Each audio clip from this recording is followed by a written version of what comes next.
संजय उवाच एवमुक्तो ऋषिकेशो गुडाकेशेन भारत सेनयोरुभयोर्मध्ये स्थापयित्वा रथोत्तमम्.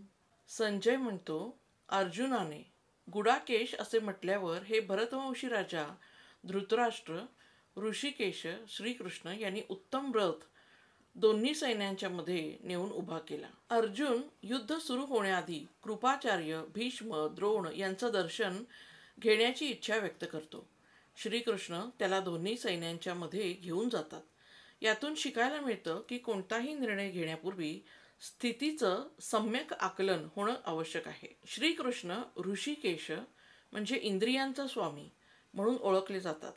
त्यांचं शांत व संयमी वर्तन दाखवतं की संकट समयीही विवेक हरवू नये. अर्जुन युद्धभूमीवर आला आहे, पण मनात शंका आहे. जीवनातही आपल्याला अनेक वेळा कठीण निर्णय घ्यावे लागतात. भावनांवर नियंत्रण ठेवून सत्यस्थिती समजून निर्णय घेणं हेच याचं गूढ आहे. श्रीकृष्ण अर्जुनाचा रथ युद्धभूमीमध्ये थांबवतात.